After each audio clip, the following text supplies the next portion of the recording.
This episode of Mark Bell's Power Project podcast is brought to you by Piedmontese beef. And I really want to talk about Piedmontese beef because, in my opinion, it is the most underrated, most untalked about, just underutilized tools when it comes to bodybuilders and their diets. Can you explain exactly why that is, Nsima? Yeah, man, it's actually pretty awesome because we have a lot of bodybuilders on this podcast, and every single time we get one on, we always tell them about Piedmontese because when a bodybuilder goes on a bodybuilding diet, they're like, I want to eat low fat and, I can't eat a lot of calories. And they always end up eating chicken breast, tilapia, just really weak meats, just very weak birds. But Piedmontese is awesome because they have a lot of different options in terms of their meat that have a great amount of protein, like good amounts of protein, but not a crazy amount of fat. So you can be trying to do a diet and you can eat a lot of meat, a lot of red meat that tastes great, that's tender, without all of the extra calories. But I want to give this a big but because a lot of people are like, but I like fat. They also have a lot of options of different cuts of meat that have more amounts of fat. So if that's your jam and that's what you want to do, you have that option too. You can't lose. I like that you added a big but. We love big butts. We do. Cannot lie. But seriously, stop eating weak birds, like Nsima just said. Head over to Piedmontese.com. That's Piedmontese.com. At checkout, enter promo code Power Project for 25% off your order. And if your order is $99 or more, you get free 2-day shipping. Highly, highly, highly recommend you check out the flat iron steak because what Nsima just said, it's ridiculously high in protein and insanely low in fat. Go check that out right now. It's like his upper body seems to be like the thing. Like his legs don't seem like. His legs, I feel like they should be bigger. It's like O'Hearn. Like he's like, he's just fucking jacked. He's jacked and huge. He's a lot of muscle. Who are you guys talking about, though? The Rock. Okay. The Rock. Yeah, The Rock is huge. Yeah. He's a massive individual. 6'5". I think someone was like asking about his body weight not too long ago, and he was like, yeah, I'm 283 pounds. Yeah. It is what it is. When you're Samoan, man, it's Samoan and black. Yeah, mind you, like combination. He's got it's like that's the combo. I think that's the same combination of Marcellus Wallace in Pulp Fiction. Oh, really? Samoan and black. Oh shit! Huge with good genetics. Man. I mean, look at our boy Michael Tren. He's been. I talked to him this morning, and I think he said he's a pound heavier today than he was when he was 16. He posted a video. And I'm like, I'm about 5 pounds lighter than I was when I was 16. Yeah. No way. Yeah, he was like 240, something like that. Yeah. That's crazy. I was about the same. Yeah. He's taller than I am, and he has a bigger structure than I have. Yeah. I was 220 at 16. And handsome. No. You're handsome now. I'm okay now. I think you're kind of handsome. I was probably like $125. You serious? Yeah. Oh shit. Yeah. All right. Yeah, tall, stringy little guy. Well, so was Stan Efferding. I know. Look at him Rhino? now. Our boy Rhino? Yeah. No, he was never skinny. Rhino, there's no way. There's no way. Rhino was hanging out with Bones Jones. Wait, really? Yeah. You're not supposed to tell anybody. He was, Oh God. We can bleep that whole thing out. No, I think he had it on his. I think Bones even had it on his social media. That he was hanging out with Efferding. That's sick. That's yeah, so cool. I set that up through our buddy Jordan that has been training Bones and who's been a fan of the podcast and a fan of Super Training Gym for a long time. So we'll have to have Jordan on the show too and have him. He was mentioning wanting to come up here to Super Training, so that would be cool. Great to have him come up from New Mexico. But Jordan is the guy that's training Bones, and you see Bones doing those like rack deadlifts. And, Yeah. Today we're going to talk a lot about genetics and just what we think is possible. And you don't have to look for freakier genetics any further than the Jones family, right? Like Bones Jones, and I think 2 of his brothers are in the NFL. Pro athletes all around. And I think like at least one of them, like just like he's been all pro, like he might even be in line to be maybe a future Hall of Famer. And then here's Bones himself being perhaps the greatest fighter that anyone's ever seen. I mean, some wild genetics in that family. It's absolutely insane. I was actually talking to a friend of mine the other day about like why I would never do MMA or even try to do that because like those guys in those weight classes are like Bones is 6'4".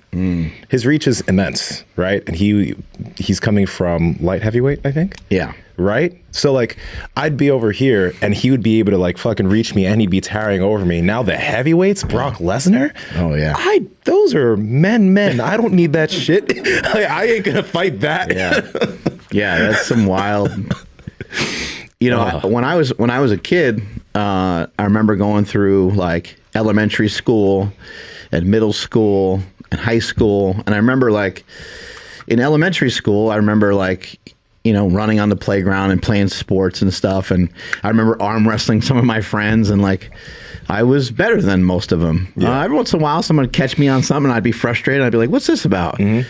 And that's actually when I started looking to training, like not too long after like 5th grade, it was like 6th, 7th grade is when I started to like train more often and start to like lift. But even like once I started lifting, then the separation got greater. Like there was nobody in my middle school that was anywhere near the strength I was because I trained, I actually lifted. Mm-hmm. I remember at a very young age, like benching 315. I think I was like 14 or 15 years old. Jesus, like, man. So, and my brother Chris squatted, I think he squatted high sixes before he got out of high school. He was squatting like 660, 670 in high school in a squat suit with knee wraps on, but also drug tested. And like, we didn't know anything about steroids or anything like that then. Mm-hmm. My brother Mike was always strong. He didn't really even, he didn't train with the same consistency, but he could walk into the gym and squat 500 pounds for some reps fairly easy with good form. And he had, just for whatever reason, he had like good mobility. He could move really well, where me and Chris didn't have any of that. Yeah, the family just like, when it came to strength, we're pretty good. But if you look at my genetics or if you look at my family and you look at like my dad is like 5'5", you know, he's very short. My dad is also a guy that uses his brain. He's an accountant. He's kind of a nerd, right? Mm-hmm. My uncles and aunts and stuff, they have kind of a thicker like structure, even, you know, minus, you know, what they look like and their body fat levels and stuff. But I don't think that I come from some sort of amazing stock, but my stock was good enough to be stronger than most. Mm-hmm. And then so it's easy for me to extrapolate and say, oh, I understand how some of these outliers exist. I understand how people can have genetics that could be much further along than whatever it was that I got. Oh, like our guest. What's up? Yo. What's up? How's it going, guys? What's up, Doug? Going well. It's going well. Great to have you on the show today. Thank you so much for your time. We're super excited to kind of dive into some of this. Why don't we kind of start here? Why don't we start out with what got you into lifting weights? What got you into bodybuilding? Somebody beat you up? What happened? No, man. I was always a really skinny kid. I was a good athlete as a kid, but when I went off to school, I just didn't have the size to play at the level that I wanted to play at. So I decided to just pursue, you know, academics over athletics. And then when I got to school, I was used to, I was a swimmer. I played baseball and I played soccer. So I was used to training for long periods of time. And so when I got to school and I wasn't training for any like event or anything, I missed it. And I had, you know, one of my buddies freshman year in the dorms he was big into, you know, muscle mags and stuff like that. And he's like, come on, let's just go to the gym. So, you know, he brought me to GNC, got me a big tub of, you know, some type of shitty protein. And, you know, the rest is history. I was pretty much hooked.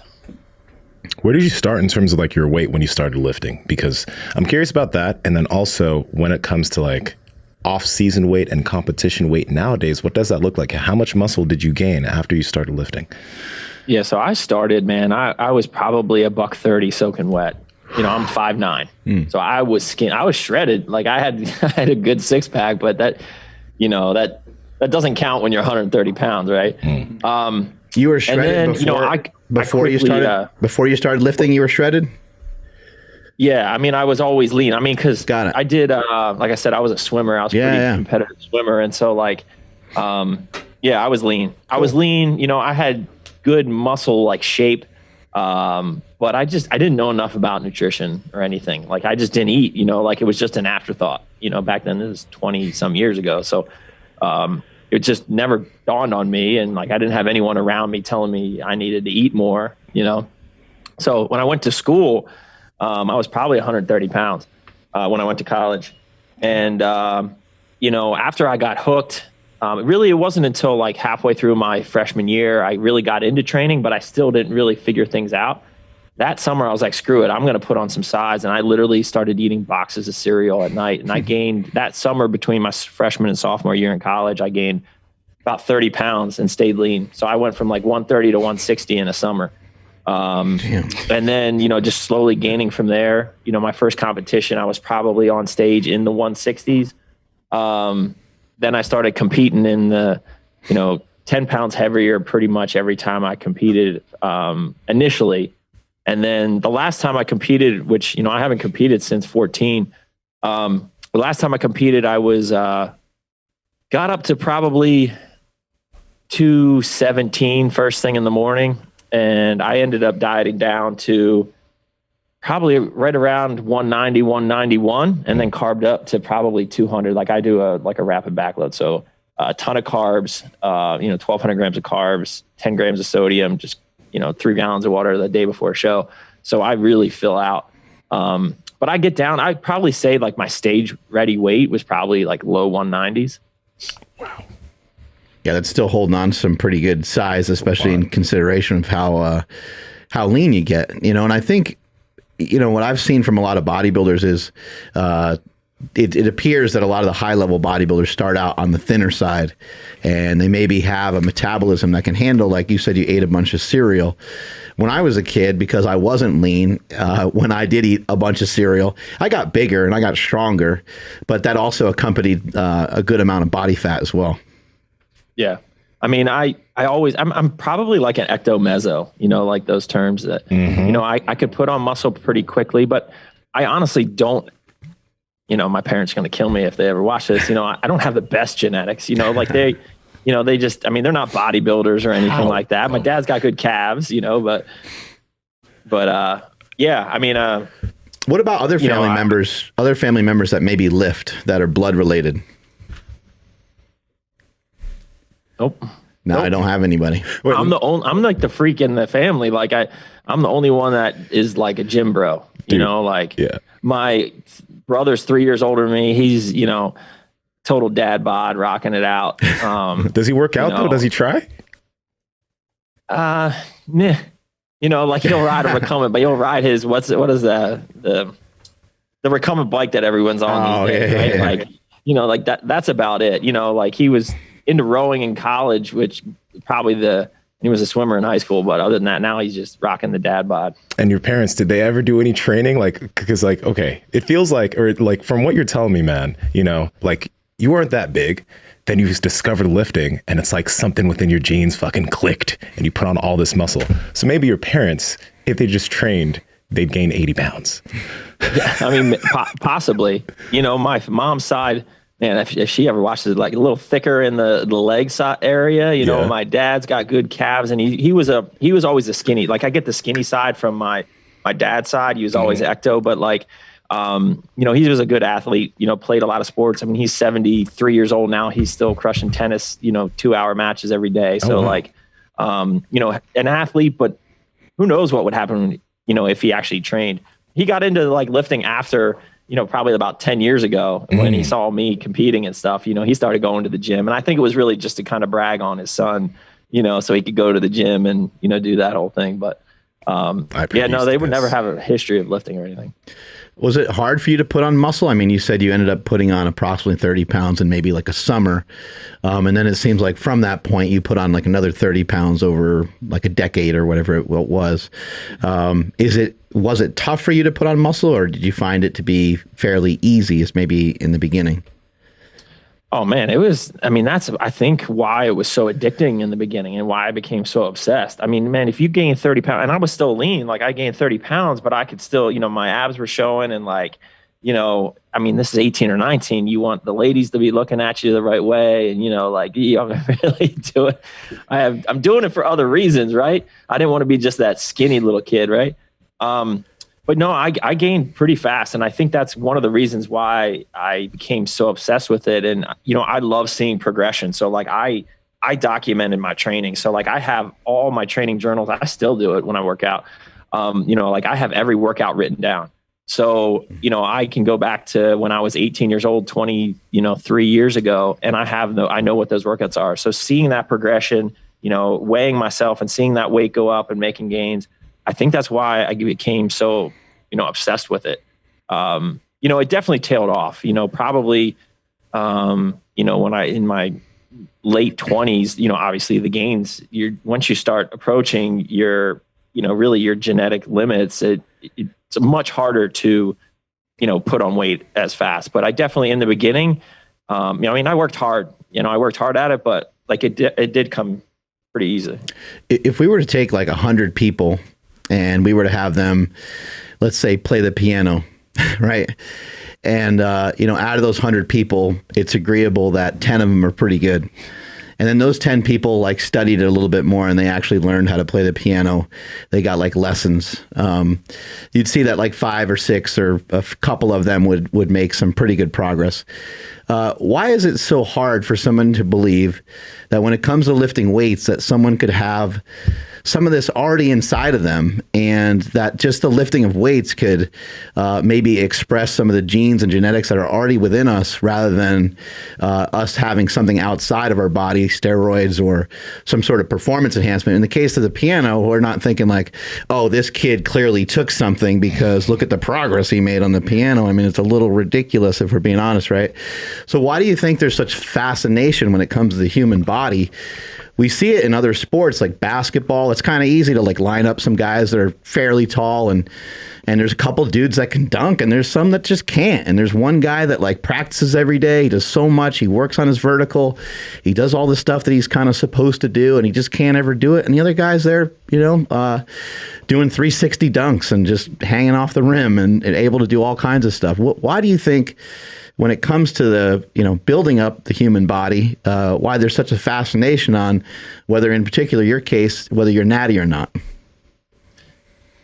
Yeah, man, that's a tough question. I mean, that's the $1 million question, right? Like, why do people, act like this? Because I think, part of it is they just want to feel better about themselves, right? Like, I think that's really the key. But I mean, the good point is though, that it's like, they don't do it for like basketball players. They're not claiming all these, freak basketball players are on drugs. I don't know, man. It really does come down, honestly, to insecurity. It's social media these days, right? Like it's all that insecurity, and a lot of people just don't want to believe that you can get there with hard work, because honestly, they don't want to do it. Like, a lot of people just don't want to put in the work. I mean, to be excellent, to be like a champion at everything, to be one of like a grandmaster at chess or whatever. I mean, all the research shows it's over like 10,000 hours of perfect practice. Not many people have that grit. Everybody wants the end result, but a lot of people just don't want to put in that work. So it's a lot easier to say, oh man, he's on drugs. That's why I'm never going to look like that. I don't need, what's the point, So I think a lot of it comes down to just their own insecurities. The crazy thing, though, especially about yourself, is that, okay, I don't know what like you said, you had your training logs since you started, but I remember back in like 2014 when I saw you like competing and stuff, I'm like, wait, how the hell does this guy train? What's his training look like?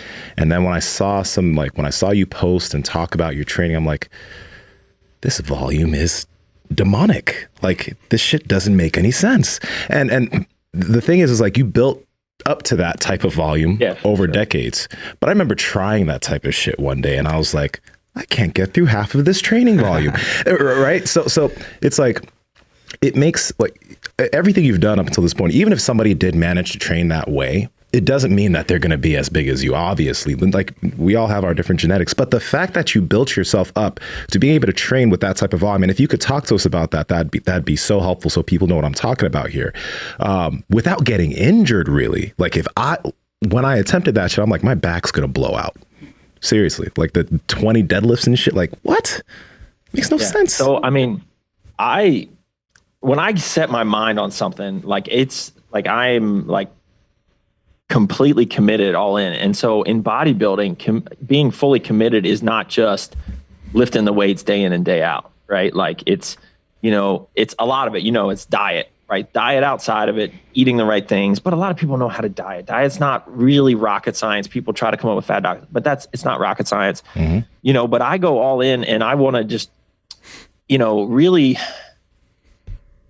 push myself. I don't want to leave anything on the table. So when I started training, I was pulling in sources from everywhere. And this is like when the internet was just starting. I mean, shoot, like we're talking AOL days, dial-up modem days, right? And so like I would just gobble. I studied biochemistry, and so I was kind of into the science of it too. So I started just researching everything I could on the internet, and I tried everything. I tried all the training, following Skip LaCour and like the Max OT and like the dog crap training and like you name it. I did it. And what I found is I felt the best and made the most gains when I was just completely like taxing myself to like the limit in terms of volume, intensity. And I didn't really constrain myself from the fact of I don't want to say myth because it is a thing, but like overtraining, right? Like I think a lot of people, a lot of naturals, to be honest with you, are concerned with, I'm going to overtrain. So they go in there and they do 3 sets. Oh no, if you do a 4 set of 20 reps, man, you're done. Like you might as well take a week off, to make sure so I didn't listen to any of that shit. And so I just wanted to see, I pushed myself to a point where there were diminishing returns. And then I found my sweet spot. So for me, I can do a heavy weight for a lot of reps, but I'm not a power lifter. Like if you tell me to pull 800 pounds, there's no way in hell I'm going to get close to pulling 800 pounds. You tell me to rep, 495 for 20 reps or, 405 for 30 reps, I can do that. And so that was just the way my training kind of pushed me to go, because I was making a lot of gains with like a, higher rep training, but still pushing the weight. And it just turned my training right now is, and just generally over the last 10 or 12 years has changed to, I do a lot of high rep sets. So I'll post my workout sometimes on Instagram and people are like, you're not really doing this. And like a lot of sets are 20. My back days, just about all 20 rep sets. Now it's not lightweight. Like I'm going to failure. I'm pushing a lot of heavy weight. A lot of those are acclimation sets too, but I do train in the higher rep range. And I love volume. My workouts probably take, upper body an hour and a half, lower body for sure 2 hours. It just is what it is. Like I just couldn't get it done because I don't really like watch the clock and make sure I'm getting 90 seconds rest. I think all that's kind of bullshit. So yeah, I mean, I've just kind of transformed to a style of training that is higher rep, higher volume, supersets, quad sets, all the different intensity techniques, drop sets. I'll throw all that in. Not every workout, not all the time. But when I'm working out, like I'm not working out, like I'm training. Like I'm not really training for anything now, but like I think there is a difference between training for a purpose and then just I'm going to go get my workout in, right? So I really try to make progress, even at 41 years old now. Like I try to make progress in some aspect every workout. I think it's almost like unknown, what's the difference between like what does it do for your body? I mean, obviously, like we have some evidence when we see people that are in great shape like you and we hear these consistent things over a period of time. But like, it's really interesting. Like, what does it do to the human body when you go from being able to do a 5x5 with 405, which would be 25 reps, or you're able just to do 25 straight reps? What does that do for the metabolism? I mean, it only makes sense that would lead to you being like more efficient in terms of recovering from set to set and sometimes even from rep to rep and from workout to workout. It just kind of, it makes sense that you would be in great shape. I mean, look at a lot of the CrossFitters. They kind of possess some of the same abilities that you're talking about. They can deadlift 600 pounds, but it's at the end of a 5K trail run. And it's like, no one's ever really done that before. Like no one knows what that looks like. But now that we're starting to see people do that, look at the great shape that they're in. And they're about 200 pounds and they hold a pretty good amount of muscle. I mean, they're nowhere near, an on stage like professional bodybuilder or anything like that. But I don't think anyone would expect them to be because they're responsible for so many other aspects of training. What have you noticed for yourself being able to like increase,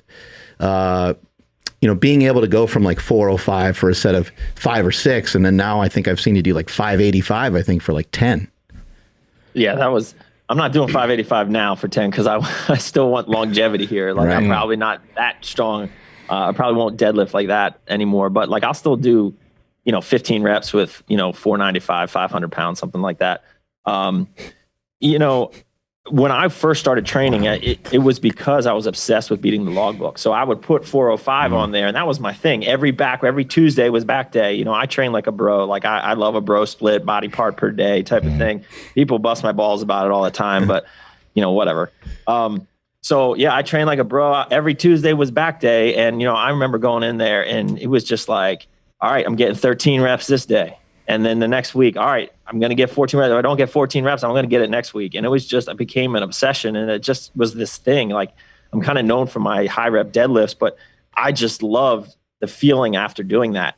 And when you train like that, man, there's no other feeling of being completely exhausted, and walking out of that gym. And man, I think it definitely helped like rev my metabolism, because I could put down some food, so like it definitely allowed me to eat more than I normally would have, just because I'm naturally skinny. If I'm not working out and forcing food, like I'm gonna, become just skinny guy again. So like it definitely made me conscious about my food and getting my calories up, and obviously that's going to translate. Hard training and a lot of food is definitely going to translate to gains. So, it's funny you mentioned CrossFit, because I always joke that, if CrossFit was around when I first started getting into training, we're talking like this is 98, 97, 98 now, man, I would totally be a CrossFitter, because when I was coming out of, I could run a 5-minute mile, I could swim for miles on end. Yeah. I haven't run in 10 years now, but like literally I haven't run in 10 years. You should still maybe consider it. Maybe you'd have fun with it. Yeah, maybe, but the risk of injury and some of the stuff that they're doing now, is just is a little nuts. Some of those Olympic lifts, but I always thought, man, I would totally have gotten into CrossFitting if it was 10 years later. I don't think people really pay attention to your athletic background. Like when you talk about the type of stuff you used to do, you were probably putting down a crazy amount of food at that point too. I think this just ended up helping you translate everything really well in terms of the way you lift, because you did high volumes of cardio type work when you were a swimmer, soccer player, etc. And you kind of do the same stuff now, but it's just translated into the way you lift. So that's a big deal. I mean, for me, it's definitely, it's funny. I have a 4-year-old and a 7-year-old, and my 7-year-old boy, they're both boys. My 7-year-old I swear he's mini me. Like he's a natural at everything, like in terms of sports, like hand-eye coordination. Like he was throwing and catching a football at like 3 years old. Like he's just a little, he's got great coordination, and, he's going to know a lot more with him growing up in school than I did. Right. Like that boy is going to eat. Like I'm already putting good principles in his, in his head. Not pushing him. He can do whatever he wants. I don't care what he does. But like, if he wants to do something, I'm going to help him. And the one thing I was lacking was food, and it was always, I just didn't eat. When I figured out how to eat and like how much food I actually needed to eat to gain, that's when my life was changed pretty much. And so I see it in my son now. Like he's skinny. He's pretty jacked as a little 7-year-old. But like he's naturally skinny and a great athlete. So. It's going to be fun to watch him as he comes up, through high school and, has the right knowledge that, that I just lacked when I was his age. Do any of these videos bother you? Natty or not, people trying to expose you and people trying to, line you up with your old pictures and then trying to line you up with other people that claim they're natural and things like that. Like, do you ever end up watching any of these things, or do they ever land on you the wrong way or anything like that? I have people sending them to me all the time. Like, so I was just on Fuad's podcast not too long ago. And after that, oh man, there was a shitstorm of, what was the guy's name? More plates, more dates, or something like that. And like all these like ridiculous things. People were sending it to me. I was like, dude, first of all, I don't have time to watch that shit. I don't have 20 minutes to watch some guy. I'm too busy training about whether I'm natural. Yeah, right. Exactly. And sometimes I'll read through the comments, and man, if I just like hung on those comments, I'd be in a pretty dark place. So to be honest with you, it really honestly, just because I don't absorb that, like it doesn't bother me. And, as I said before, like you are either a shitty natural bodybuilder or you're on drugs. according yeah. to the world of Instagram. Yep. Like, you can't be anything in between. It's true. That's great. It's the truth. Yeah. So, I would rather be accused of being on drugs than being a shitty natural bodybuilder. I mean, that's just me. Like, they're going to believe what they're going to. I've posted my drug testing results. All that. Anybody can come and drug test me. But you're off cycle, Doug. That's why. What's that? You were just off cycle when you got tested. That's all. Yeah. Well, anytime. Well, I kind of joked. I was like, man, I should just go on a bunch of shit and prove them all wrong. Like come out at like 260 and be like, now I'm on drugs, right? Just to prove them wrong. But no, I mean, I don't let that stuff bother me. If I did, man, I would just I'd be in a dark place. I mean, honestly, it's just a lot of insecurities that they have. They feel better about themselves because they know that, they might not be able to do that. They might not be able to put in the hard work or don't have the genetics or whatever it is. And so, they're just keyboard warriors. I'm not really worried about it. Some of them have been pretty entertaining. I had this one guy said I was a part of the Illuminati, and he drew these lines from like my forehead to the spot of my shoulder, which he swore was an injection mark, to like, I guess, growth hormone marks on my stomach. And he connected all the dots into a triangle, and my nipple was like the eye of the Illuminati. And it was this whole conspiracy. I swear this is a real thing on YouTube. You need to make a shirt out of this, Doug. This sounds amazing. Yeah, the Illuminati. I guess I'm the leader of the. That's Illuminati. a better nickname than Drug Miller. Yeah. Drug Miller's pretty classic, though. It's all good. It's all good. So here's another question I think that will be interesting to learn about. Why have you, so you're obsessed with bodybuilding. You wrote down every workout from the time you were a kid. You've been fired up about it. You're into supplements. You're into the food. You're into the whole process. How come you never got into steroids? Because they help make you bigger and they help make you more jacked. Yeah, I mean, honestly, in my early 20s, I definitely thought about it. Like, I knew people on steroids, and it is appealing. Like, you're training and you don't look like the Flex magazine. Like, what the heck's going on here? When I first started training, I didn't even really knew. And then, I started, researching and, doing all that stuff. And honestly, at the end of the day, I was making really good gains as a natural. And then once I competed natural and I won my first novice show, and then the next show that I did, I won my first, I won my pro card in my second show. I'm like, man, like, why do I need to go over into this organization when I'm kicking ass right now, right? So for me, I knew I wasn't going to make a living being a bodybuilder per se. It's funny because I'm kind of a bodybuilder now for a living, but I really knew that I wasn't going to go down that route. And honestly, there's a couple other reasons. One is it's illegal. Like, it's not, unless I have a prescription for it, it's illegal. And I'm too much of a puss for needles. And to be honest with you, I like looking good all the time. Right. And so, like, realistically, I guess a lot of people do use year round now, but like, that's not healthy. And so, I wanted to look good all the time. And so if you're going on drugs and coming off and going on, like, you can see the yo-yo. I mean, you see it all the time. And like, some people look good and then they're in their off season, they go to a guest posing and they look like a bag of shit, right? Like, it's not appealing to me in any way. And to be honest with you, like, especially now as I always wanted to have a family. Now that I have a family, like, man, I want to be around as long as I possibly can. I'm in this for the longevity of it. So like, you see all these stories, like, sure, you can use drugs safely, and if there's like TRT and all of that, but I've seen the mental aspect of people going on drugs and they can't deal when they're not, when they're off the drugs, they're depressed and they're just all this, like, I have too much at stake to, put myself through that. I just really do. So really, it's a combination of all of those things. I was successful starting out in natural bodybuilding, so I kind of just went that route. I really dislike needles. Like, I thought I was going to be a doctor when I was going off to college at first. And that's why I started studying biochemistry. And then I had to give blood one time. I almost passed out. And I was like, you know what, forget this. So like, I mean, there's so many different reasons. But for me right now, it's just, I'm really thankful I went that route. Like, and I'm not a holier than thou natty. Like, I don't look down at people that have chosen to use, like I said, I know a lot of people that use, and it's all good. Just my thing is just, if you're going to use, don't compete with the naturals, compete in your organization. But you, at the end of the day, if you want to be the best, you're going to have to work just as hard or harder, right? Like you're still going to have to put in the work.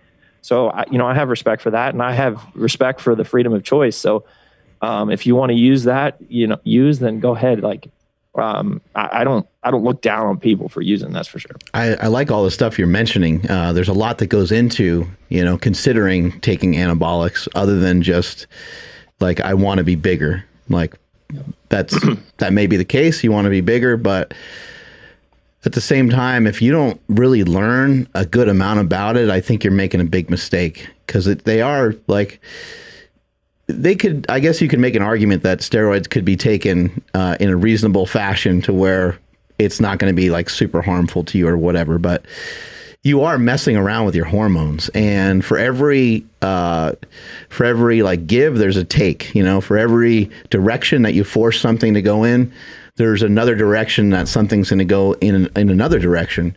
And when you do take steroids, when you do take performance enhancing drugs, you may have to consider that you have to donate blood. You may want to get blood work done regularly. You're going to have to learn about the chemistry of all this stuff. You're going to have to learn about anti-estrogens. You're going to have to learn about, what else do you need? Like, if you're going to come off of these things, can you just come off cold turkey? Or is that disastrous if you're somebody that has ever suffered from any sort of depression? Because now, you were taking this thing that made you feel like Superman. You love lifting weights. Now you pull the rug out from under yourself. What's that going to do to you? Like, there's a lot to consider. And I think that, unfortunately, a lot of people don't really think a lot of these things through. They're like, I just want to be fucking bigger and stronger. Like, I have a powerlifting meet coming up, or I, want to do this, or I want to do that. For myself, even though I've been in like the public eye for, 10 years or so, this whole process started for me when I was 25, but I already started lifting when I was about 12. And at 25, I was like, I think I can still make progress, but I keep trying to get leaner. I keep trying to get bigger, and I toggle back and forth between the two. And every time I try to get bigger, I kind of also just get fatter. And every time I get leaner, I pretty much just keep getting smaller. And so I was like, you know what? It's probably just time for me to just give this a try, and give this a shot. But it wasn't out of nowhere. I was thinking about it. That's a lot different than most people, right? Like, most people are like, 21, they're in college and they want to look good, and like they want some quick results. And then they just, next thing you know, like they just look like shit. Like I was so ignorant to all this. Like the gym where I did a lot of my training, even in Arlington, a bunch of the bros there, like, I come to find out that a bunch of them were using, they looked like, they didn't look good at all, right? They just were kind of puffy and didn't know what they were doing. I was like, you guys even know what you're doing, it was just, it sounds like you at least did your research and knew what you were getting into. Whereas a lot of people that I knew were just, injecting whatever that the guy at the gym gave them. I read up on it from the time I was young, and I was always like, I'm going to do that at some point. Like, that sounds really cool to me. I was fascinated by it. Like, when I was a kid, I loved professional wrestling. When I was a kid, the first gym I ever went to, there was like power lifters and bodybuilders in there, and people were huge. And I kind of, after I trained there for a while, and I started to kind of hear the way everyone talked and stuff, and I was like, oh, okay, I think these guys use, these same performance enhancing drugs I heard the pro wrestlers use and stuff. And so for me, it was like, I kind of always knew I was going to do it, but I did research it. I did look into it a lot. I read a lot of magazines. I read a lot of articles on it and tried to be as up to date as I could be. I also already had my first kid before I ever considered doing anything, because I didn't know what the repercussions of any of that were going to be. But I think it is something like people really, it's not something that you're just like, I'm going to run a cycle and kind of see what happens. I think that's haphazard. I don't think that's a good way to go about doing it. Yeah, man. I mean, it's just, I've seen it a lot, and I'm, the gyms around here, it isn't really that widespread, but like I definitely, you can tell if somebody goes on it and like you talk to them and they clearly don't even know how to diet. Like, you just talk to them about diet and training, they don't even have that stuff in place. And then they jump on stuff because they think it's going to make it easier. But long-term effects, for me, it's just not worth it. Kind of on that note, when you did I think it was 14 or 15, you did the Yorton Cup, which is the top natural bodybuilding show. You won that. I don't know if you won any other top shows then, but you won the Yorton Cup. And then you also went into an NPC show and you won that NPC show, right? So now you're competing against some guys that are on drugs, and you won the overall on that show, right? Yep. After winning that show, I don't know if that was your first NPC show ever though, but after winning that show, were you just like, did you ever wonder like, I wonder if I just decided to just F some things up down here? Did that ever cross your mind, or you were just like, you did it for fun and then you were out? No, so that year I did, there was like a IFPA Natural Gaspari Pro up in Cape Cod. I won that. That was like 2 weeks before the Yorton. Then I won the Yorton. And then there was the Jay Cutler Classic in Baltimore was a week later.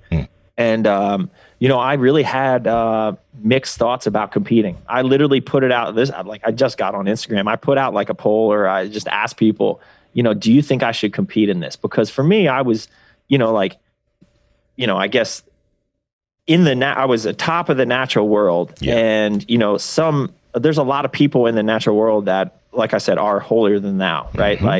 Mm-hmm. So I just put it, I was just kind of curious to see what I had in my mind that I was probably going to do the show. And I'll tell you what, like 98% of the people said, no, you got to go do the show, go represent, And so I did. And it was funny because I had to sign a piece of paper. I was the only person, like they came up to me. There was other natural competitors there, but they came up to me because they knew I won the Yorton, and they made me sign a piece of paper that said, if I ever compete again as a pro, and like collect money in any other organization, I'll be banned from life from the NPC. So I was like, whatever, I'm just going to sign this. I wasn't really thinking about the future. I just wanted to compete that day. So I signed it. And I guess everything was cool then, because I guess I was allowed to win the show or compete in the show or whatever. That's so weird. I competed in the show, and I won. And it was funny because Nationals was a couple weeks away, and everyone was pushing me to Nationals. But it was at a period of time where I had like a 6-month-old.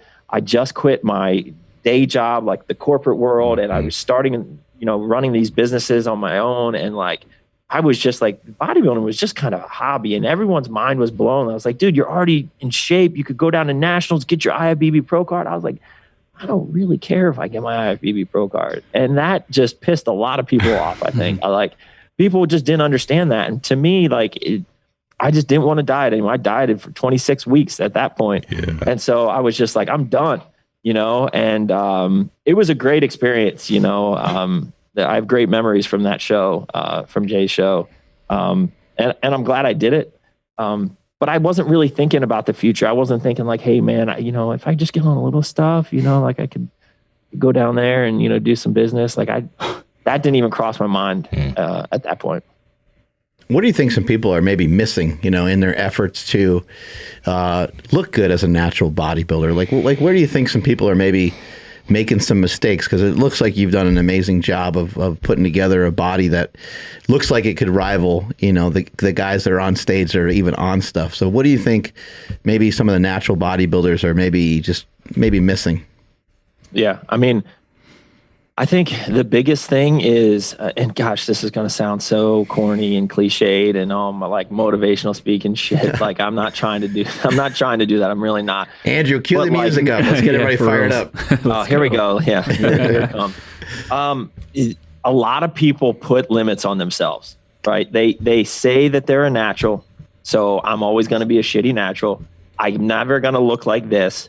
And then they use that as an excuse, and then it compounds, and they don't get the results they want, and then they just, then they keep using that as an excuse. Honestly, I never cared about that. I kept pushing regardless, even though I was natural, I still wanted to look like the Flex magazine. And I think a lot of people are afraid to push like that. And they use being natural as a crutch or an excuse to put in the work. And that means training hard. Like I talked about earlier, it means like not worrying about overtraining. Your body will tell you when you're overtraining, and you'll pretty much shut down, and like you won't make gains. You won't be getting stronger. But like if you're eating right and you prioritize sleep and recovery and the right supplements and all of that, you can push yourself pretty damn hard as a natural. And I think that's a mistake that a lot of naturals take or make. Other than that, like there is no secret. There is no secret. Like diet, most people these days know how to diet, right? Like most people know how to count a macro, and you can figure out for the most part, how to nail a diet. Now there's tweaks and tricks and stuff like that as you're getting closer to a show and stuff, but for the most part, diet is not rocket science. I think the biggest thing that a lot of people are lacking is that balls to the wall effort all the time, in the training aspect of it. I think if you look at all the great bodybuilders, whether they're natural or they're enhanced, you look at what separates them from the others, and most part it's the training. You look at the way Ronnie Coleman trained, right? Like, you look at the way other great natural bodybuilders train. They train high volume, heavy weight, kicking some ass in the gym. And so I think it's really the training that separates. And really it comes down to the mindset. Again, not to get too corny on you, but I really think that is the truth of what holds a lot of people back.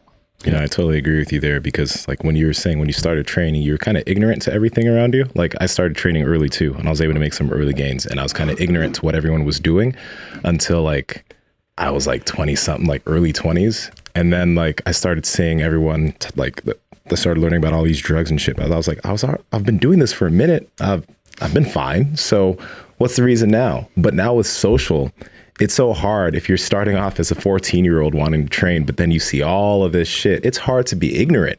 You can't just zone in and focus on yourself and focus on your own progress and training. You're now paying attention to everybody else who's making all of this progress in all of these different ways, along with everybody on YouTube who's saying that all of these natties aren't actually natural and it's not actually possible. And that shit's just polluting your mind. It just makes things harder. And then you really do have the fake natties, right? Which also compound the problem. There are, let's not, deny it. There are fake natties out there, right? There are people that claim to be natural that aren't. And then that really is going to fuck with people's heads too, right? Like that's going to really mess up their mindset. So you add all getting bombarded with all this kind of false advertising from all over the place, from one side or the other. And it does make it really difficult. I think that's a good point. When I was starting up, there's no way I'm getting all that on the internet, with the slow dial up and the AOL and all that stuff. It's just not happening. So it is I do recognize that it is more difficult these days. Yeah, and then you get people that will say like, oh, as soon as I get on, that's when everything's going to turn around for me, right? But you had said earlier that like you did go over the top and you kind of did get some diminishing returns on your training, but you eventually found your sweet spot. About how long did that take? Because like if I'm listening to the numbers that you're doing and the reps, I'm just like, holy shit, like I would kill myself if I even tried to do that with like, a 135. But it would be cool to figure out how to find that right sweet spot. But for yourself, roughly, do you remember how long it actually took you to get there? Yeah, and I think, just to be clear, I think that sweet spot changes through time, Nice. right? Like my sweet spot now is different at 41 is different than my sweet spot at 30. I think the thing that I became good at doing is realizing what my sweet spot is at that given time, right? And so I was, like I said, I was religious with the training logbook. And so when I was finding like, I'm doing everything right. I'm hitting my macros. I'm eating good food. I'm getting 8 hours of sleep. I'm doing all the things I should be doing. So there's no reason if I stay healthy that I shouldn't be making progress in the gym. And so I would actually just find that like, man, my bench is stuck at the same weight for 3 weeks in a row. Something's off. Like maybe at this point in time, I should back off a little bit. So, sometimes I am, pushing too much. And then I'd find that I give myself a little bit more rest, back off the volume slightly, and then I blast through a plateau.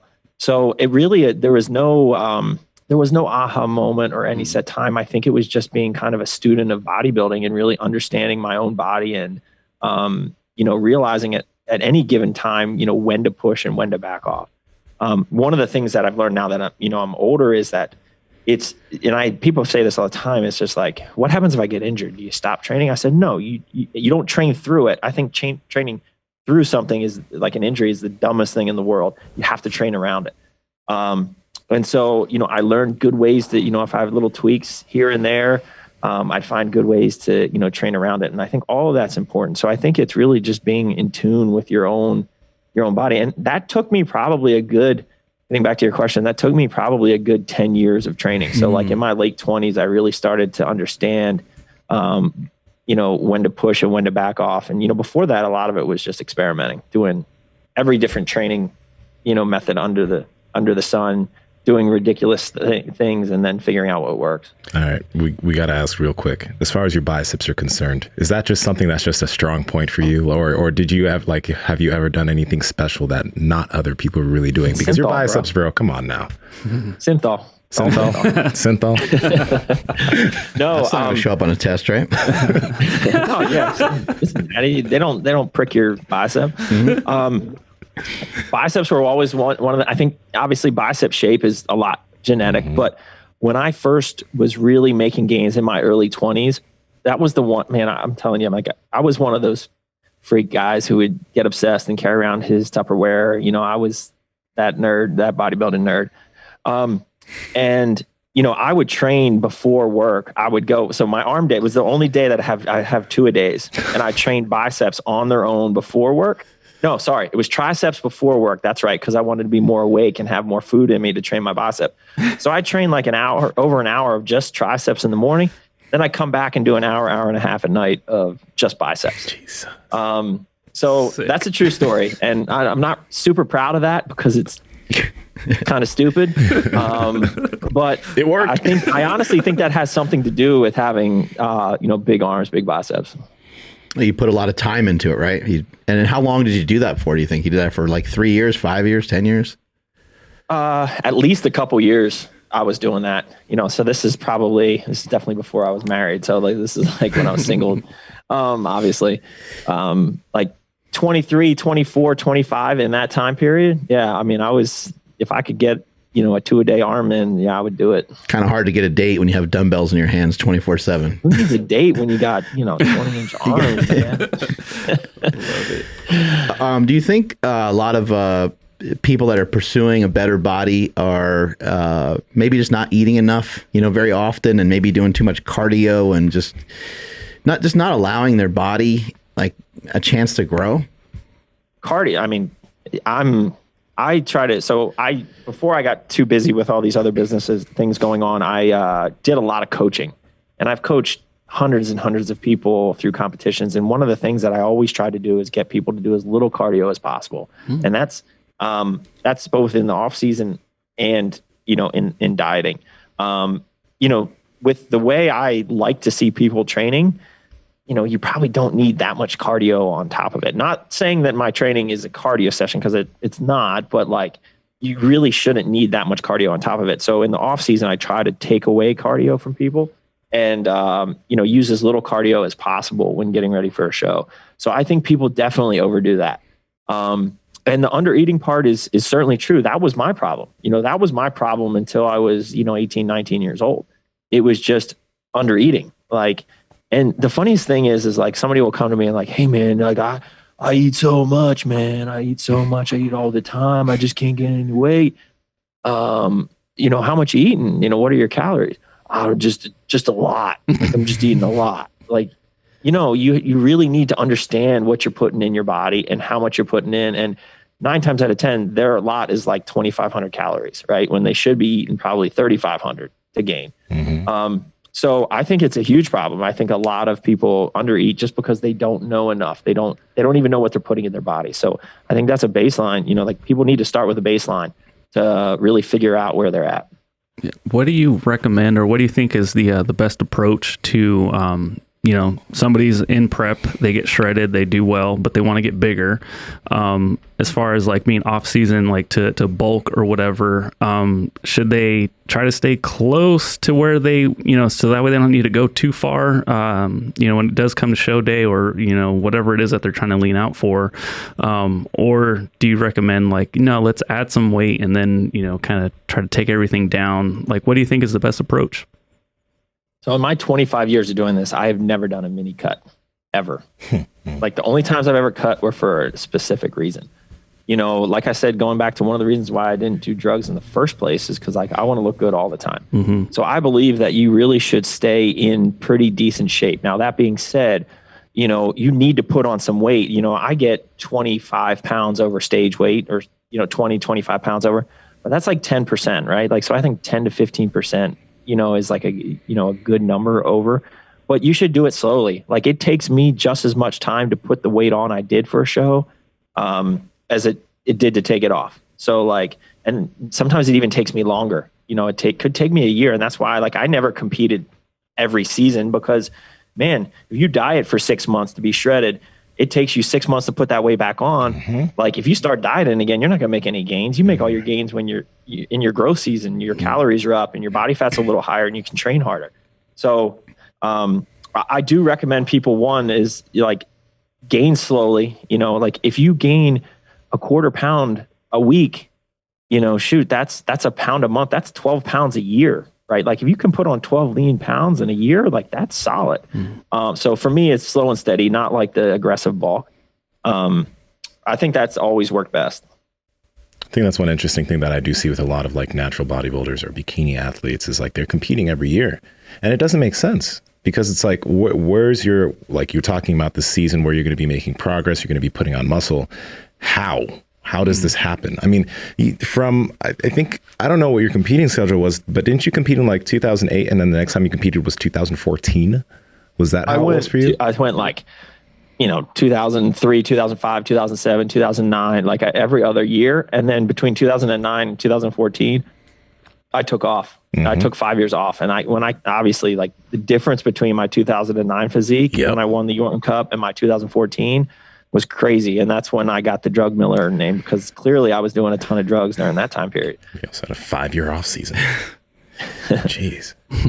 What are your business? What are your? You mentioned businesses earlier. What are some businesses that you've gotten yourself into? And actually, what were you doing previously? Like, because like bodybuilding for a lot of people is not a career. So what line of work did you have previously? Yeah, so I did economic litigation consulting. So I was a big nerd. It was a lot of like programming and working with attorneys and all sorts of stuff. So I work downtown by the White House. I'm over in Northern Virginia right now. Oh, cool. And during that time period, this is kind of how I got into the supplement game. Is during that time period, I was eating. Remember those EAS Myoplex packets? Absolutely. Old school with the maltodextrin and like the shitty protein in there. Mm-hmm. Yeah. So like, that's what I lived on when I was like working in the corporate world, between meetings and stuff like that. And I was like, man, there's got to be a better way. So I took a $20,000 investment of my own. I took my own money and created a meal replacement based on oat and barley flour, slower digesting carbs, something that I wanted to take, and created a supplement company called Core Nutritionals. And really, it was just a hobby. It was just because I just started designing products that I wanted to take. Founded it around like principles that these days are common, like no proprietary blends, but we're talking, this is 15 plus years ago now. So like, people weren't doing that back then. And it became more successful as I became more successful in natural bodybuilding, kind of grew through the natural bodybuilding world. And then it really took off in about 2013 when I went all in and kind of just quit my day job. I had the golden handcuffs for a while. I was in a great position. I was making a ton of money, had a lot of people working under me. I didn't have to work crazy, towards the end, because I had so many good people under me, but like, it just wasn't my passion.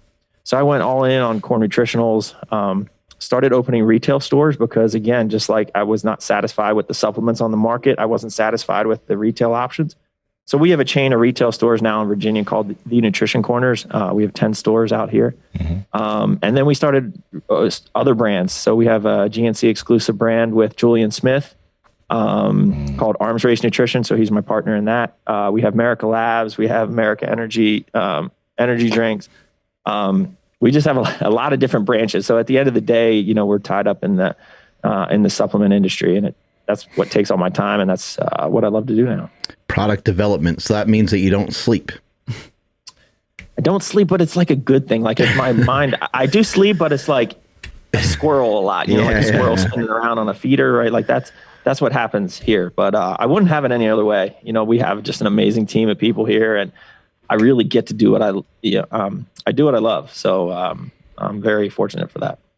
Do you have any like big goals with Core Nutrition coming up in like the next 5 years? So we're getting the heck out of Dodge. I can't stand Northern Virginia, to be honest with you. So we're going to North Carolina. One of our big manufacturers is North Carolina. So we bought a building that we're just totally gutting and building out our headquarters. And we're building the Crusher Coliseum, which is our gym We've been collecting gym equipment during COVID. Like right out here in my warehouse, there's like, 80 pieces of like really cool hand-picked gym equipment. So we're going to be moving down to North Carolina. We're relocating the whole business. All the, our core staff here are coming with us. They all bought homes down there, and it's just, I'm excited for the transition. We live in Northern Virginia. This is Sterling, Virginia, which is the data center capital of the world. So besides being just a little bit crazy here, it's, the wealthiest county in the country.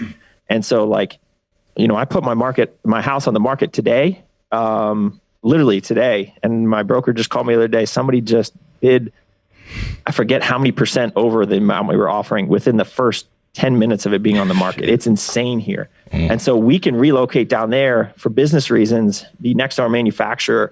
And my employees can sell a $400,000 condo that they live in. That's like 1,000 square feet, and go down there, and they're buying brand new homes with 2-car garages and, half an acre of land. Like, it's just insane.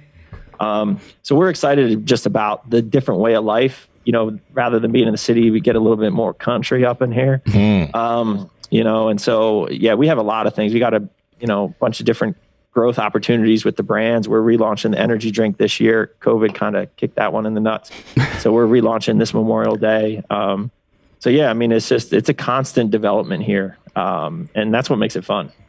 What do you think is most misunderstood about supplements? Because I'm just thinking, back when I was taking literally everything I could find at the stores or whatever, drinking creatine with grape juice, because that's what I heard, you're supposed to do on YouTube or whatever. But at that time, see, told you. But at that time, I was probably in the worst shape ever. But they're all over the place, and they have these crazy claims, right? Like, take this supplement and 10% bigger pumps or whatever, they bullshit they might spout. But what do you think is the most misunderstood thing about supplements? There's a couple things. One is people think the supplement industry is like the wild, wild west, and we take pride on doing things the right way. And so there is no real yes, there are a set of laws that govern this, and there's DSHEA guidelines and all this different stuff. But it's kind of the wild, wild west. Like, when you create a supplement, you don't have to go get it approved by a certain board, right? You don't have to prove that it works. You don't have to do all this and that. And so the barrier to entry is super low. The barrier to entry to do a supplement company and do it right is actually much, much, much higher, but most people don't do that. And to be honest with you, I didn't. $20,000 back then. It took me 7 years or so before I started, doing everything right? And so I think a lot of people just assume that they have to have, the products are approved by the FDA and they're this and that, but they're really not. So for me, it's, I think knowing where you're getting your supplements from and trusting the people that are making your supplements is a huge thing that a lot of people just kind of take for granted. I think one of the other things which is changing in this industry is that, back in the day when I first started, proprietary blends were huge, right? So they could put a ton of caffeine in there, put it in a proprietary blend with some other fancy, expensive ingredients, and use the marketing for those fancy, expensive ingredients, but they're not at the efficacious doses, in the literature and in the studies. And so they would market those, and they would mismarket them, really. I think these days companies are starting to get away from that because the consumer's getting a little smarter. But there's a lot of misconceptions there. So one of the big things that I tell people is know where you're getting your supplements, know the people that are making your supplements. And that's why I think good supplement companies create a community and a culture, because people now want to know where they're getting their stuff from. How about supplements that you think are the most useful? Because there are a lot of different supplements out there. There's a lot of things to choose from. And you could find a study to give you a reason to take a certain supplement, even though when it actually comes to applying it, it's not that, it's not that useful. So I don't know, as a guy who owns a supplement company, what would you say are, I guess, top 5 supplements that are actually beneficial, and then top maybe 3 to 5 supplements that are hyped up, but really aren't that necessary or as useful as people say they are? Yeah. So, I'm a supplement junkie, obviously. My passion is supplements. I love the science behind it, man. I can take a handful of pills and You know, like, Mhm. like I love supplements, right? But starting with the basics, I mean, you really can't, you need a good protein. Like right off the bat, somebody comes to me like, let's get started. So a good quality protein sticking, you know, if you can handle whey and you're fine with it, you know, a good solid whey protein or a blend of protein. Most people are just don't eat enough, don't get their micros. So like I am a believer in a multivitamin. I think a lot of people's diets are incomplete. So a multivitamin with a high dose of like vitamin D, I think is important. I am a believer in fish oil. So like those are like some of the basics, you know, a good quality fish oil. So, but beyond that, like creatine monohydrate, it's boring because it's boring to me because it's creatine monohydrate. It's the first supplement I ever took. I've been taking it for 20 years. But honestly, it's one of the safest, one of the most studied, one of the cheapest to get. So any athlete starting out, you know, wanting to get into supplements, like you start taking creatine, just take 5 grams a day. You don't have to load it and you don't have to mix it into your grape juice or anything like that. You will notice a difference. And then I'm a fan of EAAs and BCAAs. There's a debate on whether or not which is better, BCAAs, EAAs, and really, I think you're really splitting hairs, but I think a good quality amino acid product will definitely make a difference. So I think those are like, if you're just starting out, I think those are the basics of where I would start you out. There's more fun, you know, supplements like pre-workouts. Who doesn't like to get all hyped up on pre-workouts and get a sick pump? I mean, like that's great and all, but like you want to have the basics down first. Yeah, I mean, in terms of the 3 supplements that are kind of like overhyped, that's a tough one because I'll be honest, as a supplement company owner, like a lot of supplements are hyped, right? Like that's what marketing companies do is they hype them. But I will say that now this is where things get a little tricky is that, you know, like people promoting like pro hormones and things which could potentially be like over the counter, right? Like, but they're really not because they're going to affect your endocrine system, you know, specifically. I think those are things that you really got to be careful of, right? Like, because you can mess yourself up just as bad using those and probably worse, right? Because you think you're just taking a supplement and you're not taking a drug, right? So you're a little bit more lackadaisical about it. And you see kids all the time taking pro hormones and doing things that are marketed as a supplement, but have real effects on your endocrine system. I think that's one. And then I think fat burners, to be honest with you. You know, we make great fat burners. You know, we make fat burners that we believe in, the science, but at the end of the day, you know, fat burners are known to be that miracle pill. And some people use that as a crutch, right? Like they take a fat burner and they're like, oh man, you know, like I'm not losing any weight. It's like, yeah, no shit. Like if your diet's not in place, you're not doing cardio, you're not eating less than you're burning. And of course you're not going to lose weight, right? Like these things are going to help. They're going to be supplements to the basics. So I think those two for sure are ones that, you know, obviously the pro hormones and, you know, hormonal supplements that are sold as a dietary supplement, you got to just completely avoid. The fat burners you really got to have when you do decide to use a fat burner, you got to look for a good one in a non-proprietary blend, and you got to have your other stuff in a row, right? Like you got to have your diet and your training on point. It's you know, fun to work on the things that are already that you're already good at, you know. So training your arms didn't seem like much of a problem. Seemed like you were really way into that. Was there a weak point that you had to work on that you were just kind of like, this is fucking annoying, I hate doing calf raises, or, you know, did you have to really work hard on bringing up your shoulders or your legs or something like that? So actually, it's funny because I just this morning I made a post. I put a picture up from 2014. And it was a good shot of my chest. My chest has always been a weaker body part for me. And when I say weaker, it's just never held like the big. You know, some people just walk around and they have this giant barrel chest. That was never me. And it was never like super symmetric. Like I was always critical of my own chest. And so like when I was competing, I always said to myself, man, like you're not going to have the biggest chest. You're not going to have the most pretty chest, you know, but you can get the most shredded. So that was kind of the point of the post I made today, because I would first of all, I'd work on it. Like I'd work on it a ton.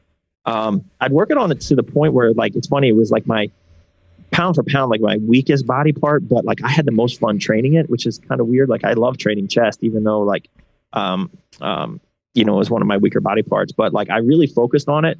And so that when I got shredded for that last show, like my goal was just to get as lean as possible so you could see every fiber in your chest. That was definitely the body part that I kind of focused on in terms of, just making sure I had the best that I could do. Cause I was always kind of felt like it was lacking. What did you do to bring it up? Any specific exercise, or just like do a shit ton of work for it? Hammered it like a bro. Yeah. Like literally, like, yeah. I mean, like you name like those intensity techniques that I talked about, like that was after every exercise. Like, there was always a drop set. There was always a triple drop set. There was always something. And then I found actually training chest. I made a lot of gains training body part once a week. I also made gains when I trained it multiple times a week. And I think the science and the studies show that, like hypertrophy might be better if you're hitting them multiple times a week. But when I started, like throwing some extra chest work in at the end of a shoulder day and kind of like doubling up and give it a second time during the week, that definitely helped bring it up. One thing that I will say when it comes to the way that you train and the volume that you train with, right? A lot of people, including myself, have kind of bashed bro splits, but when someone's doing as much volume as you're doing on a single day on that body part, I can understand why you're not going to hit it again freaking 2 or 3 days later, because that shit's not normal. Like straight up, like the amount of volume that you hit in your back on a back day, why would you touch it again for like another week, right? Yeah, I'm going to start a movement that let's make bro splits great again. I mean, I really think like Baga. Wait, is that bad? Yeah. Make bro splits. I mean, because I've had this conversation a lot with people, and it's funny. Like after I'll go on a podcast and I'll talk about like bro splits, I'll get a lot of people message me. What's the bro? I was like, bro, you're overthinking. If you're overthinking it, it's not a bro split. Like, one body part a day is actually really a lot of fun. It makes it really. It's not hard to just think, I'm just going to go train shoulders. Like it's one thing to focus on. Yeah. Right. You don't have to worry about, oh man, I still got to train arms after this or whatever. Like you can kind of pick and choose, and you can kind of a little bit, have some more isolation work in there for certain, heads of the delts, for example, or something like that. So it is fun, it's just, and it's, I don't want to say easy, but like it's mentally easy, right? Like you're going in there, like you said, and I'm just going to smash my shoulders. I think it's simple. It sounds to me like you just have leaned towards the things that you like to do. You like to do higher reps, so you fucking do higher reps. You like to do a bro split, so you do a bro split. You like supplements, so you made supplement. Like it's just, that's great. Do what you love to do, man. Like, yeah, it's like if it's not fun and you don't enjoy doing it, you're not going to stick to it. You're not not going to stick to it for 25 years, right? Like, so you got to find out what you enjoy to do. But man, now that just makes me think to what you said in terms of earlier, where like natural is just like a lot of people in the natural bodybuilding community, they just don't train hard. Or like, it's like, they'll look at an NPC bodybuilder training spoon, they'll be like, it's too much volume for a natural. Like, right? Or they'll look at you and be like, that's definitely how they talk, right? There's no way a natural can train that hard and that much volume recovery. Like, come the fuck, shut the fuck up. Right? Like my Whoop tells me I'm not ready for that kind of a training session. But I mean, I get it. Like you got to train smart.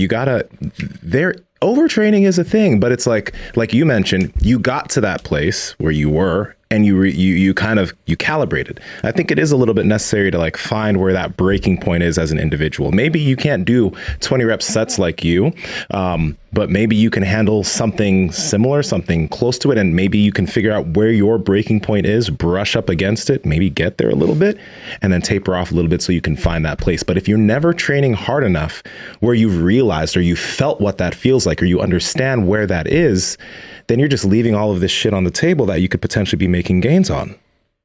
Yeah, it's a fine line, right? Like you need to go almost to the point of disaster, but not quite, and that's something that Mark's smiling because he knows. I love that. You got to go right up to that point and then be smart. And like I've made some mistakes and pushed past it, and then I tweak my back, and then I don't feel like deadlifting for 4 weeks. Like you do make stupid mistakes, but you make mistakes and hopefully you learn from them. So like you got to get right to that point to make progress, but not go too far where you're going to hurt yourself. And that's the fine line. And I think honestly, some of that comes with every young guy is going to go cross that line, and probably cross that line more times than, they wish they did. But I think with age, with training age, not necessarily like just age, but the years that you've been training, like you learn to get better at that. Cool. Yeah, we actually have a quick question from somebody we all know. It's going to take me a second to set this up really quick. Who do we got? What you doing? You'll see. Andrew with surprises over there. I know. Let me switch this to that. I'm worried. This is going to be good, I promise. As soon as I find it. Here we go. It's not more plates, more dates, is it, or something like that? No, he was too busy for me. What a beautiful way to start Thursday. All right. Oh, hey. Represent trend. All right. What a beautiful way to start. There we go. Hold on. I have to share my screen. Oh, where did Zoom go? Where's Zoom disappeared. Uh-oh. Did you hang up? There it is. No. Here, how about let me do this instead? Andrew's got a lot of buttons to push. Yeah, no, sorry. We've never done this like on the fly like this. So this is like a video bad. request or something that somebody sent? Man, I feel special then. Yes. Yeah. Where did it go? It disappeared. Nope, that's not the one I want. Who was that guy that popped up on the screen? It looked handsome, didn't Looks he? shiny. Right? Nice beard. Great hair. That can't be natural. Whoa. Look at those eyelashes. Why is it doing that? There we go. That's what happened. Okay. You gotta Sorry hit the about other this, button. dude. Yeah. Now the suspense is killing me. Right? Like you're just building this up. I hope it's not a letdown. No. It is not. We'll do this. We'll do this. All right. Hold on. Let me put this guy back here. So that way everyone can see. Okay. Andrew's making that money today. Yeah. This is stressful. Okay, here we go. What a beautiful way to start Thursday. All right. Representing. All right. Michael O'Hearn. Not the Titan today. Today I am Mike O'Tren. And the question, and this is for the whole panel today, you got a great guest, but this is the thing. I grew up in the 70s and 80s in fitness centers where we supported each other. We motivated each other. Didn't matter if we're competing against each other. We wanted to compete against the best person that person could bring to the stage or to the platform or anything like that. And so my question for the whole panel is, how do you guys deal with social media and the hate that is so easily spread now and transformed into fitness centers where you get the nasty look if you pop the top, you lift heavy weights, you do anything like that that's out of the norm or special in a sense, because you guys are all that one percenters that have you're one percenters, man. You're a small percentage of society, so you're looked at differently. How do you guys deal with the hate? I would love to know how you do it. Well, bam. How do you deal with the haters, Doug? Yeah. I'm so still there? I'm so pumped that he said that I was a 1%er. You know, he just commented on my post this morning about chest. He called me like a barbarian or something. And then he shows up on the podcast. Man, I feel very special with that. We have 3 fake natties on the podcast. Mike, Doug, and me. 3 fake natties. all of y'all going to hell. Yeah. Well, yeah, I mean, I guess that question is, we kind of talked about that a little bit already. Yeah. For me, it's just, I don't get caught up in that. And I'm, when somebody accuses me of using drugs, bring it on, whatever. Like, I don't care. Like, I'll take it as a compliment. It's just my mindset at this point. And I try not to get wrapped up in that. There are some pretty hateful comments in there. But to be honest with you, I don't see it as much in person. Like he talked about it, like the local fitness clubs or something like that. But how many times nobody has ever come up to my face and literally just talk shit about me? Like ever. I'm not a big guy. I'm a lover, not a fighter either. Like you could come up and threaten me, I'd probably run away. Like I don't care. Like, but like no one has ever done that. And so like I just think it's just a bunch of keyboard warriors, and I don't put my energy, my stress or anything into that. And it's just, I think the best thing to do is block it out, man. If you got trolls up on your page, just delete them. It doesn't add value to anybody. It really doesn't. What about some of the people that are close to you? Like, what about like your wife or something like that? Does she like get pretty pissed all the time? Does she get pretty pissed about it? Like people don't understand your dedication, and she gets all fired up about it, right? And you're like, damn, I gotta know she's gonna be defending me so hard over here. That is definitely the case. She's way more defensive, or she'll say that I'm way too nice or whatever. She's the bulldog. She'll like, you should don't punch that guy insult me in the face front of her, right? Yeah, don't insult me in front of her. Like that doesn't go over well. She's she's definitely more protective like that. It's funny. A friend of mine sent me a message this morning, and she said she was so pissed because someone told her in the gym. A guy walked up to her and was like, "What cycle are you on?" And she's just like a natty power lifter who's 52 kilograms, but she's kind of jacked. See, like that would be a compliment. I mean, I guess for women it might be a little different, right? Because like, oh, did they think I'm bulky or something like that, right? Yeah. But yeah, I just block all that out, and I really don't see it. I don't surround myself with that. I'm not in an environment like that. That's why we're creating our own gym, anyways. We're not a typical corporate gym. So yeah, I just block all that shit out.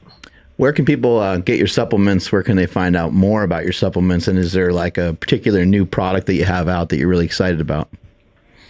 So Core Nutritionals, corenutritionals.com, that was the brand that really started it all. We're sold really all over the country, all over the world for that matter. We do really well in Australia and the UK. And Arms Race Nutrition, like I mentioned, is my partnership with Julian Smith. And so we're sold in every GNC across the country, armsracenutrition.com. Really, you Google Arms Race Nutrition, Core Nutritionals, or America Labs, and you'll see us pop up, pretty much all over. New products, man, like that's been the fun thing. So Core went through a big rebrand this past year.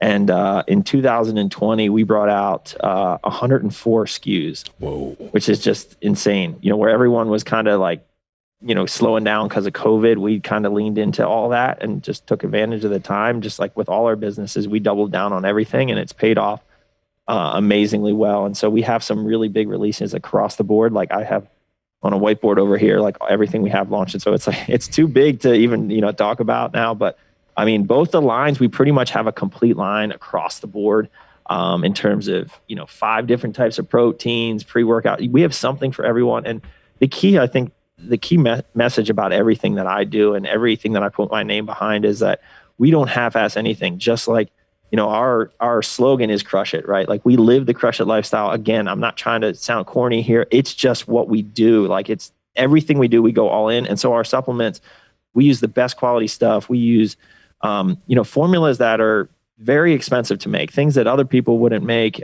We put a lot of time and energy in getting all the flavor systems right. Like this is our passion. This is what we do. And so, our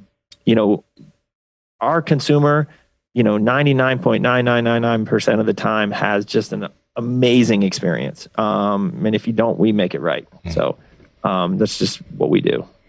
Awesome. I hope at some point we get to cross paths and get some training in together. Yeah, absolutely. Can't wait. All right. Have a great rest of your day. Thank you. All right. Thanks, guys. Thanks Appreciate it. See you later. See you. Damn, yo. Doug Miller. Dude, man, his training is something that just like, it's insane. Well, it's not insane, but like, like he mentioned, not many people first off have the patience to build up to something like that.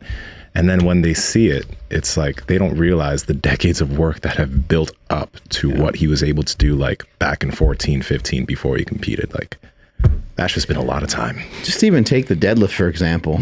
If he were just like, hey, want to go in the gym and just even deadlift 315 for a set of like 12, 15 reps, I'd be like, nah, I'm good. Because I just know the cost of it.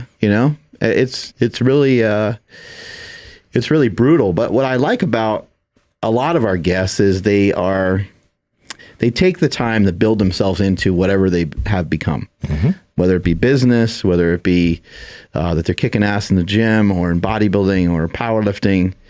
We just kind of keep seeing it time and time again. And it's hard, for some reason, it's a hard thing to pick up on because you're just like, oh, that's really cool what that person's doing. I want to do that. You see what they are now. And it's like, I think Jordan Peterson says, don't compare yourself to who somebody else is today. Compare yourself to who you were yesterday. So just, if I could just be a little bit better than I was a year ago, are you, it's a great thing to ask yourself, like, are you in a better spot than you were a year ago? And if you're not, then it's okay, but you just review why. And you're not always going to make progress in all areas all the time. That's probably not really realistic, but are you content? Are you pumped? Are you excited about where you're at? Do you feel like you're moving forward? And if you're not, figure out a way to start moving forward. But if you try to make these big jumps into thinking that you're going to look like Doug Miller out of nowhere, you're probably going to get hurt. Yeah. He was saying that, like, he was almost kind of like embarrassed to admit that he would train before and after work and carrying around Tupperware. I'm What like, a dude, loser. that's so cool, man. Like, God, that's dope. That shit got me pretty fired up. Walking around with his gallon of water, right? Yeah, with BCAAs. Fanny pack. Wow. That's the best. That's why it's like, you have to have a veil of ignorance right now when it comes to starting out with training, just because we're in a great time where there is so much great information when it comes to training, but there is so much information that people end up with paralysis by analysis. They're like, they don't know what move to make. They don't know if they're doing too much. They don't know if they're doing too little. They don't know if they should be hopping on drugs because everyone's on drugs. It's like, and that last part was sarcasm, but like, there's so much to think about.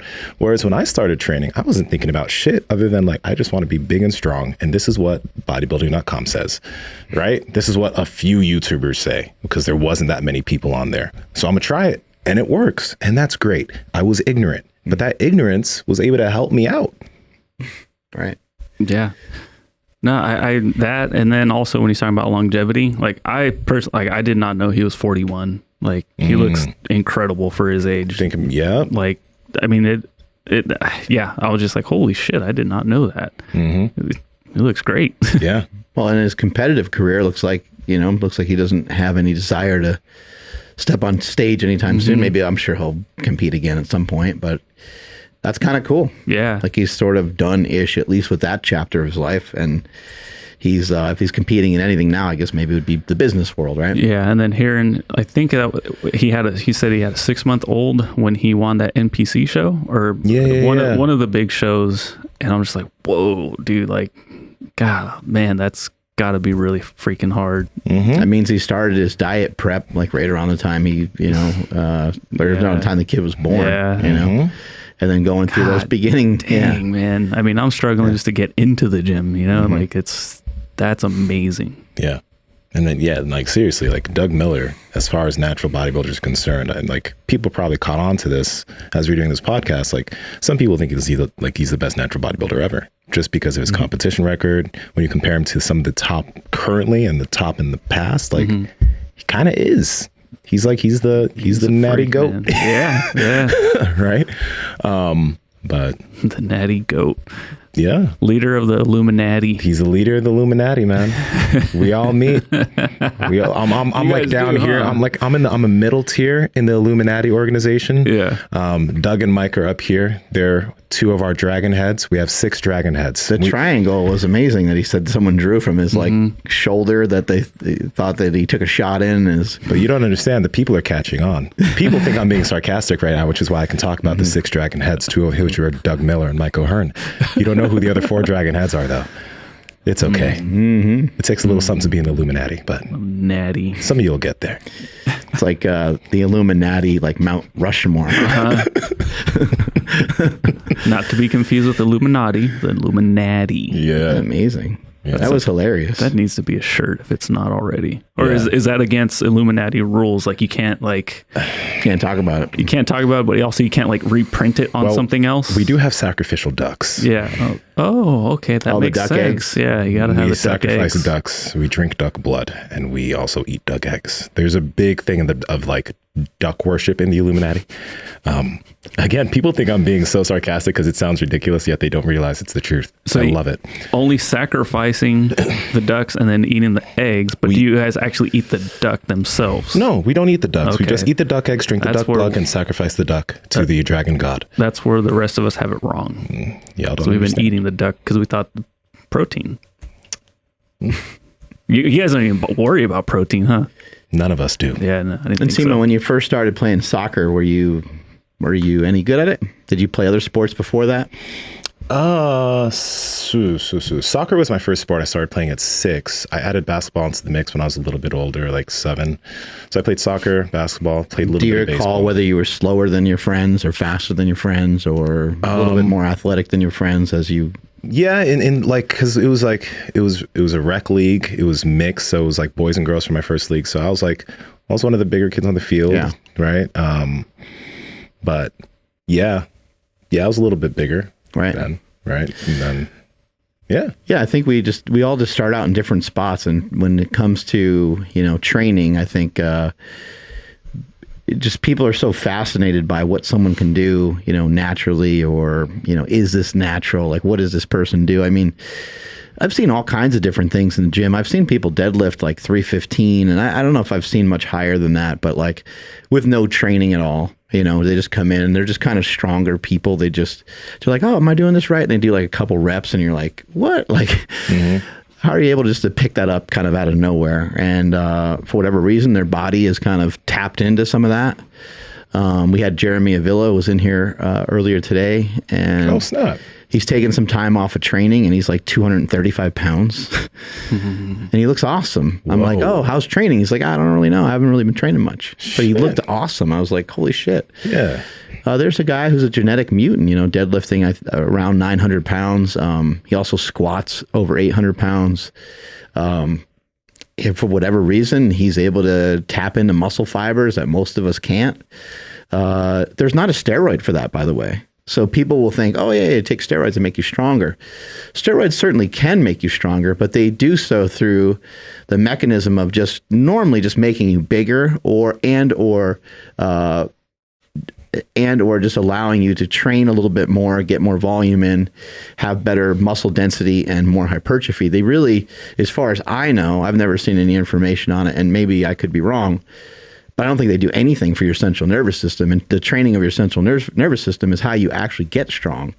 So it can be possible that because steroids help with your muscular system, it could be possible that they help to mitigate some of the damage that's incoming from all the training that you're doing. Therefore, it helps you adapt and adopt to the training that you're doing a little bit easier. And maybe therefore it does assist your central nervous system. But Did Jeremy play a sport when he was younger, by the way?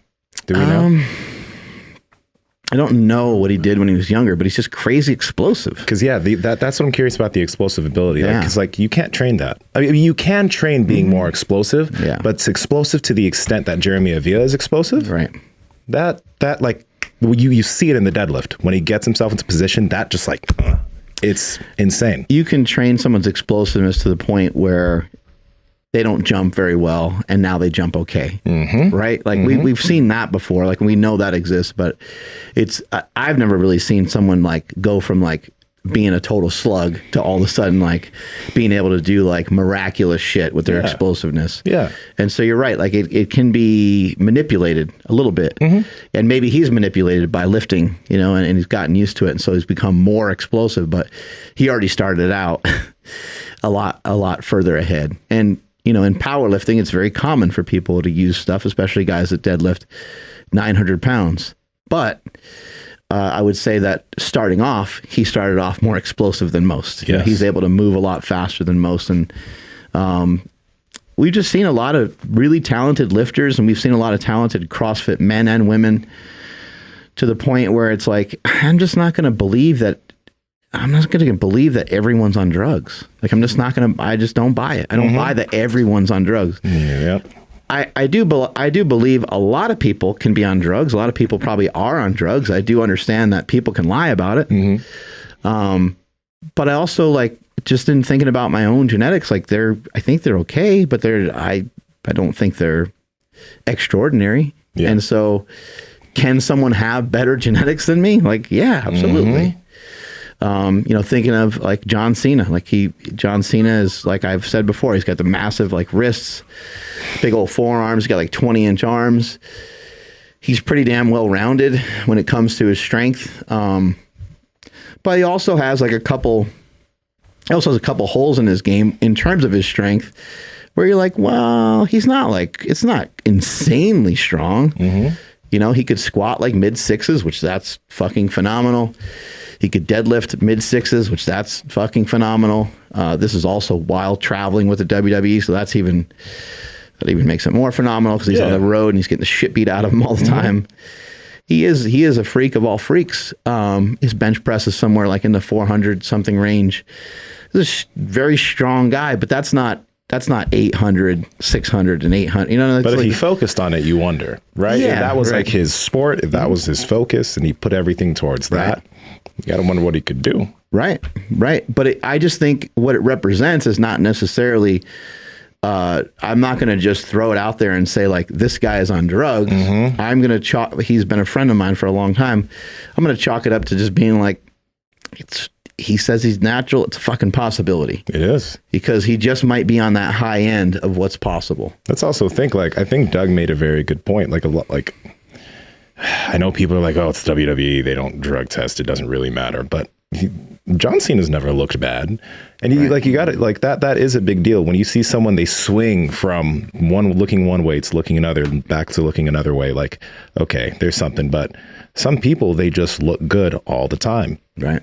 Mike looks good all the time. Like there's never been a moment, even when he bulks and cuts, and he always stays within the same weight range. We've never seen him go up to like 300 and something pounds and back down or whatever. But then what's the counter argument to fake natty or whatever is like, oh, but they stay lean year round.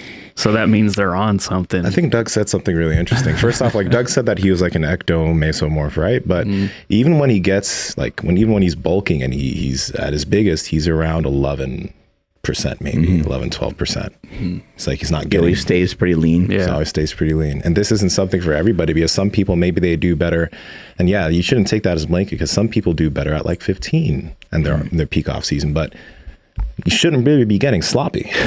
There's no reason to be getting sloppy. Yeah. Look at the strength of Jesse Norris, and Jesse Norris competed in the USAPL for a long time, IPF for he did that stuff for a while. And then maybe at some point he made a different decision, but that kid was like unstoppable. He was lifting some crazy weights. And I'm not saying that I know for sure that he's natural, but again, I'm also not going to believe. They say the same thing about NFL athletes and stuff. It's like, I don't think everyone does it. I think there's some people that genetically they kind of recognize like, this would probably be in my best interest to do this. There's other people who are like, I just don't think I really need it.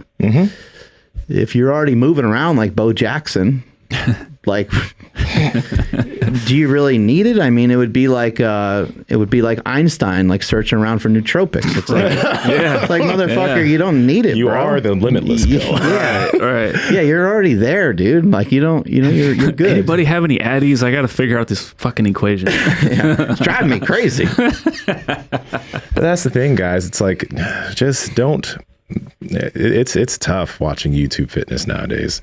Don't discount your ability because of like what somebody is saying. Like I do appreciate the information that like Derek from More Plates puts out, because he's super smart with what he does, or Greg Doucette with his All Is Natty or Not videos, but he does put out great information. But I just know that if I was watching some of that shit when I was 13, 14, 15, I'd be so warped. Even if I was doing pretty well, I'd always be like, but this and but that. I know that. It would just as be, a kid. It would be a matter of time, not like matter of if. It'd be a matter of time. It's right. Yeah. But I would like, I've already made some progress before then. So I was just like, I don't fucking need to. So just fucking give yourself a shot. The natty or not stuff, it's like it's become really, really popular. But yeah, it pops off. If you think about some of the people that are in good shape, I mean, just pick somebody that you admire, and if it's not a professional bodybuilder, you most likely, I mean, Doug's case is like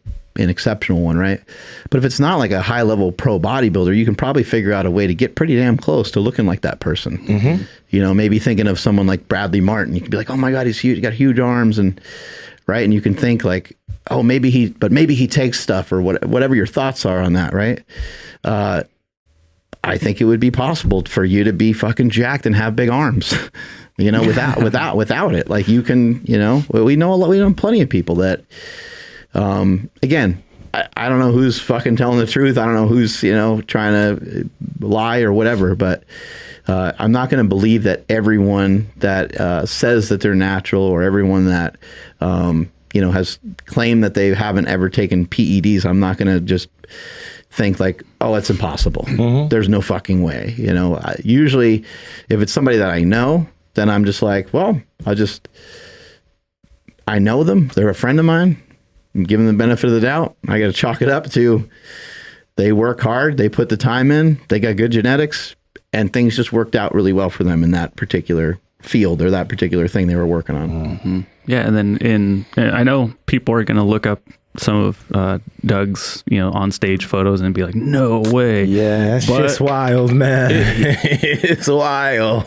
Yeah. But like what you said, like if he is maybe the greatest natural, like there is one Doug Miller. So like you can't say like oh, everybody that looks like that, they're definitely not natural. It's like we're not talking about everybody. We're talking about one person was able to do that. But yeah, again, like you got to point to like LeBron James, just because like he might be the upper echelon of what we've ever seen, for genetics. And I think when he was in high school, he played football, and I think he was like he could have gone to the NFL. Yeah, he was right. Like imagine that dude as like a receiver or something like that. Imagine him as a center fielder. Like he would cover the entire field. Like it would be impossible to get a hit on the outfield with that guy out there. I think Allen Iverson came from the same high school that Michael Vick did, and they were like, you thought Michael Vick was a good football player.